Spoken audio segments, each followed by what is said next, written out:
बारामतीतून मागणी झाली विधानसभा लढायची. हर्षवर्धन सपकाळ दिल्लीशी बोलले, दिल्लीने उमेदवार दिला आणि या ठिकाणी पुन्हा एकदा मागणी सुरू झाली की माघार घ्या.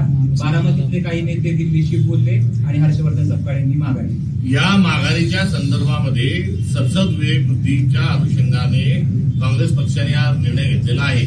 कुठेही गेम फिरला, कुणी कुणाशी बोलला, हा अजिबात या संदर्भातला कार्यकारण भाव नाही.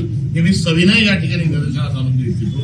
आम्ही या ठिकाणी लढतोय हे देखील आम्ही अत्यंत सविनय पद्धतीने आमच्या मित्रपक्षांना सांगितलं होतं आणि आलेल्या सर्व विनंती आम्ही घेतलेली भूमिका आणि त्यानंतर अचानक जो आमच्याकडे विनंतीचा ओघ वाढला तो थेट मुख्यमंत्र्यांपर्यंत, अर्थात मुख्यमंत्र्यांचा आणि आमचा जो वैचारिक विरोध आहे त्या अनुषंगाने या प्रक्रियेत त्याचा कुठलाही संबंध नाही.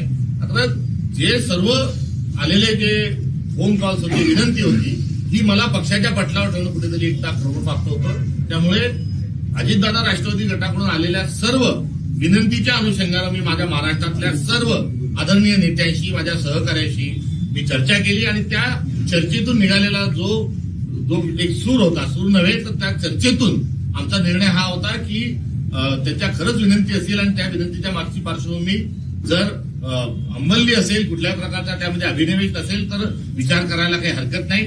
पुढे आपल्याला ही निवडणूक जरुरीने लढली पाहिजे ही भूमिकेचं सरसकट माझ्या सगळ्या नेत्यांनी त्याचं समर्थन केलं आणि सर्व नेत्यांनी महाराष्ट्रातल्या आणि भारतातल्या नेत्यांनी सांगितलं की जर उमेदवारी कायम ठेवायची असेल तर आपण पूर्ण ताकदीनिशी लढू, आम्ही सर्व पक्षासोबत आहोत. ही एकंदरीत पक्षांतर्गत झालेली चर्चा आणि त्याच्यामध्ये कुठलाही इतरत्र कुठलाही प्रभाव या चर्चेमध्ये नव्हता. विशेषतः राष्ट्रवादीचे जे वरिष्ठ नेते आहेत प्रफुल्ल